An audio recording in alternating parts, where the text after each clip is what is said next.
Anticipation.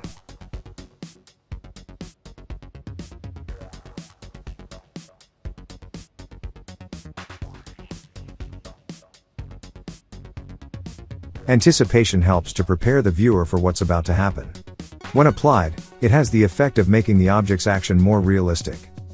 Consider how it might look if you were to jump in the air without bending your knees, or perhaps to throw a ball without first pulling your arm back.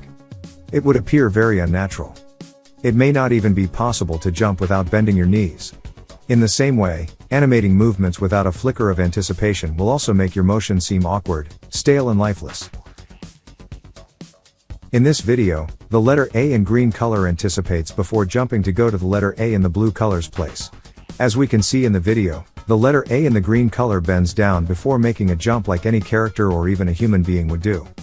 This is known as anticipation. There are different anticipation for different actions. Sometimes, there's even an anticipation for an anticipation.